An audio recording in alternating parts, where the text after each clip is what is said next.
નમસ્કાર મિત્રો, સ્વાગત છે આપનું પિયુષ સરસિયા યુટ્યુબ ચેનલ ઉપર.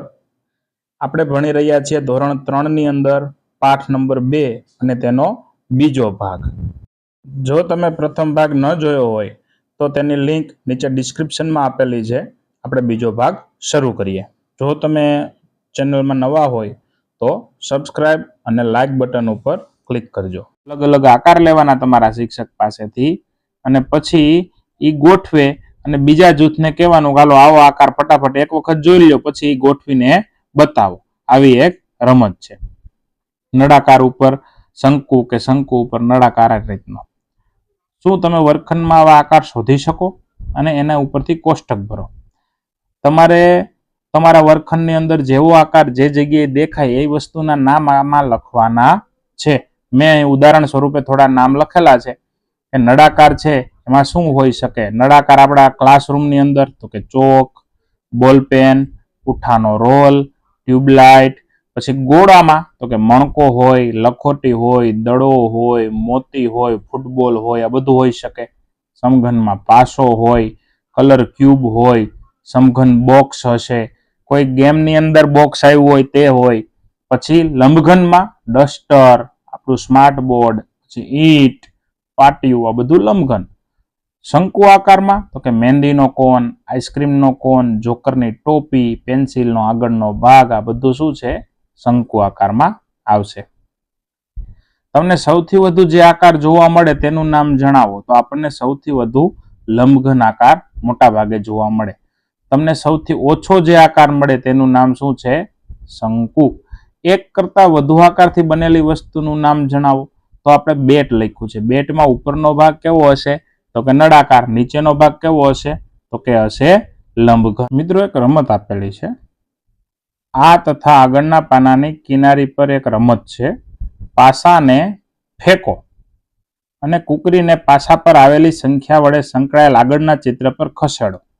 જો શક્ય હોય તો અંતિમ ખાના પસાર કર્યા વિના તમારા મિત્રો સાથે રમો. જે અંતિમ નિશાન પર પહોંચે તે રમત જીતે. હવે રમત કઈ રીતની છે? તો કે પાસો જે છે એ લેવાનો છે. જો પાસાની અંદર એક પડશે તો તમારે આગળ નળાકાર ઉપર જવાનું થાય. આગળ જે નળાકાર હોય તે. જો 2 પડે તો આગળનો જે ગોળો છે ત્યાં જવાનું. શંકુ પડે તો આગળના શંકુ ઉપર. સમઘન પડે તો 4 પડે તો સમઘન ઉપર. એવી રીતે 5 પડે તો લંબઘન ઉપર અને 6 પડે તો 2 ખાના આગળ ખસેડવાનું છે. હવે આ રમત છે એ તમારે આખી બુકનું પેજ ખુલ્લું રાખવું પડશે. કઈ રીતે તમને દેખાશે હું બતાવું છું. કે તમે છે તમારા બુકની અંદર તમે આ પેજ છે જે અહીંયા બતાવ્યું છે આ રમત શરૂ કઈ રીતે કરવાની છે.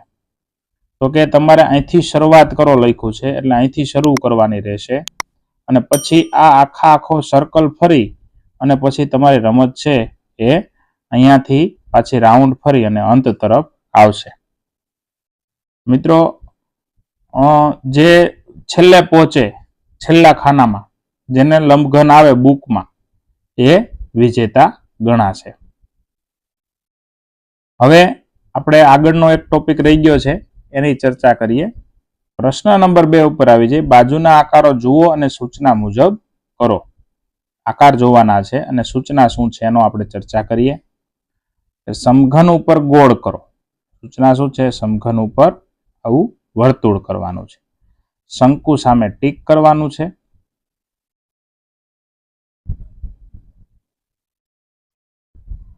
નળાકાર સામે ચોકડી અને લંબઘનની ફરતે ચોરસ કરવાનું છે. તો આપણે કરીએ તો પહેલા આપણે જેટલા સમઘન છે ને એની ઉપર ગોળ કરીએ. તો જો અહીંયા સમઘન છે આપણે આને ગોળ કરીએ. અહીંયા સમઘન છે અહીંયા ગોળ કરીએ. અહીંયા સમઘન છે અહીંયા ગોળ કરીએ. પછી શંકુની સામે ટીક કરવાનું છે. તો આ શંકુની સામે આ શંકુ છે, આ શંકુ છે, અહીંયા શંકુ છે.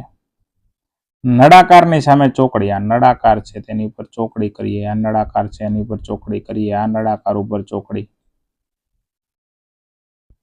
લંબઘનની ફરતે ચોરસ કરવાનું છે. તો આ લંબઘન છે તો એની ફરતે હું ચોરસ કરવાની કોશિશ કરીશ. આ રીતે તમારે પૂરું કરવાનું છે. હવે નીચેના પ્રશ્નો જોઈએ. આકારોના નામ આપો જેમાં કોઈ ધાર નથી. તો કે જેમાં કોઈ ધાર ન હોય એને કહેવામાં આવશે ગોળો, કારણ કે ફરતી બાજુ ગોળ હોય એને કોઈ ધાર હોતી નથી. માત્ર સપાટ બાજુ હોય એ કઈ ગોળાઈ ન હોય તો એમાં આવશે લંબઘન અને સમઘન. માત્ર વક્ર સપાટી હોય તો માત્ર વક્ર સપાટી એટલે ગોળાઈ, તો એ ગોળો. એ બાજુમાં ઊનનો દડો છે એમાં વક્ર સપાટી ફરતી બાજુ ગોળાઈ છે. સીધી અને વક્ર બંને ધાર હોય, વક્ર ધાર હોય અને સીધી ધાર હોય તો એ આવશે નળાકાર.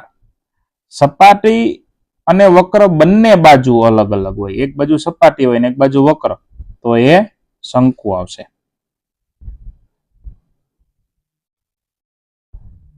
અહીંયા આપણે એક પ્રવૃત્તિ તમારે જાતે કરવાની છે. માટી અને સ્ટીક માંથી મેં માટી અને લાકડીઓથી શું બનાવ્યું, તમે પણ આવા આકાર બનાવવાના પ્રયત્ન કરો. સમઘનનો ઉપયોગ કરી અને આ રીતના આકાર બનાવવાનો આપણે પ્રયત્ન કરવાનો છે. પ્રશ્ન નંબર 6. આપેલા આકારો કઈ રીતે સરખા છે અને કઈ રીતે ભિન્ન છે? તો આ આકારો કઈ રીતે સરખા છે અને કઈ રીતે ભિન્ન? તો કે ભાઈ બધા આકારો છે એને સ્પર્શી શકાય છે. એ રીતે આપણે એ બધા 3D છે. પછી જુદા જુદા કેમ? તો કે એક છે એમાં વક્ર છે નળાકારમાં, આમાં વક્ર નથી, ગોળકમાં વક્ર છે, શંકુ એક બાજુ ઘટતું જાય છે. આ જુદા જુદા છે. તો બધા આકારો ઓમ એક સરખા કઈ રીતે કે તો કોઈ એને સ્પર્શી શકાય, બધા 3D છે, બધાની લંબાઈ, ઊંચાઈ અને પહોળાઈ હોય છે. એક પાસો જુઓ અને 1 થી 6 ટપકા છે. જો આ પાસાની એક મજા આવે એવું ટ્રીક જેવું છે. અહીં પાસો જોવાનો, એકની વિરુદ્ધ સંખ્યા કઈ, એટલે પાસાની સામે તમે 1 રાખો, અહીંયા સંખ્યા 1 રાખશો તો પાછળની સપાટીએ કઈ સંખ્યા આવશે? તો કે હંમેશા ત્યાં 6 જ હશે. તમારા પાસામાં જોઈ શકો તમે. સંખ્યા 2 ની વિરુદ્ધ કઈ હશે? તો કે ત્યાં 5 જ હશે. 3 ની વિરુદ્ધમાં કઈ હશે? વિરુદ્ધ એટલે પાછળની સપાટી, તો ત્યાં 4 જ હશે. તમે જોયું? આમાં એક પ્રકારની પેટર્ન બની. અહીંયા પૂછો પ્રશ્ન છેલ્લે કે તમે કઈ તરાહ જુઓ છો? પેટર્ન. તો કે જુઓ તો 1 + 6 કેટલા થાય? 7. 2 + 5 કેટલા? 7. 3 + 4 કેટલા થાય? 7. તો બધાનો સરવાળો શું થાય? 7. એ રીતે પેટર્ન હોય છે. પછી પ્રશ્ન છે કે આ નમૂનાને ક્રમમાં બનાવવામાં આવ્યો છે. કયા ક્રમમાં? તો નમૂનો તમે જોશો તો કઈ રીતે બનાવ્યો છે? તો કે પેલા લંબઘન, પછી બાજુમાં બીજો લંબઘન, એ રીતે ગોઠવા છે. બે બાજુ નીચે લંબઘન, ઉપર એક મોટું લંબઘન ગોઠવું છે. પછી નળાકાર એની ઉપર રાખ્યા છે 4 બાજુ, એની ઉપર પાછું એક લંબઘન રાખ્યું છે અને એની ઉપર 4 શંકુ રાખેલા છે. તમે સમઘન અને લંબઘનને જોડશો તો કયો આકાર બનશે? તો કે એ આકાર બનશે લંબઘન. આ આકાર બનાવવા માટે કેટલા સમઘનનો ઉપયોગ થયો છે? તો કે ઉપરથી ગણીએ તો ઉપર પેલા 3 ને 2 5 છે, તો ઉપર 5, પછી એની નીચે 7 છે. જો અહીંયા 2 ખાચો પડ્યો છે એટલે 7 અને એની નીચે ટોટલ છે 9. તો ટોટલ કેટલા છે? 21 સમઘન એમાં ઉપયોગ કરેલા છે. 3 સમઘનને તમે કેટલી રીતે જુદી જુદી રીતે જોડી શકો અહીંયા જોવાનું છે. તો 3 સમઘન લઈ અને તમે રાખશો તો ઊભી લાઈન કે આડી લાઈન કે એની બેની ઉપર એક સમઘન, અહીંયા તમે એવું વિચારો તો અહીંયા 2 સમઘન બનાવ્યો તો એની ઉપર એક સમઘન ત્રીજો મૂકી શકાય. આવી રીતે આપણે જોડી શકીએ. સવાલ નંબર 10. આપેલા નમૂનામાં ઉપયોગ લેવાયેલા આકારના નામ આપો અને કઈ રીતે બધા કેવા છે? લંબઘન આપ્યા છે. 4 લંબઘન મૂકી અને એક સ્ટેપ બનાવ્યું છે, વચ્ચે જગ્યા રહી એવું. અહીંયા નીચે લંબઘનની લાઈન છે, ઉપર એક લાઈન છે, ટી જેવો આકાર બનાવ્યો છે, આ બિલ્ડિંગ જેવો આકાર બનાવ્યો છે. અહીંયા પગથિયા જેમ સ્ટેપ બનાવ્યું એ રીતે અલગ અલગ આકાર બનાવ્યા છે. હવે નીચે સવાલ ભાઈ છે. છેલ્લો સવાલ છે 11મો. કે નીચે દર્શાવેલા આકારો બનાવવા 6 પાસાનો ઉપયોગ કરવાનો છે અને એક લંબઘન, તો આ 6 પાસા મેં બનાવ્યા છે. એક ટાવર, તો આ પાસાને ઉપરા ઉપર ગોઠવો તો ટાવર, આમ ગોઠવા તો લંબઘન, અને તમને મજા આવે એવો બીજો કોઈ આકાર બનાવી શકો. ટી બની શકે, એસ બની શકે, આવી રીતે જુદા જુદા આકારો બની શકે. મિત્રો, જો તમને વિડીયો ગમ્યો હોય તો લાઈક, શેર અને સબસ્ક્રાઇબ કરવાનું ભૂલતા નહીં.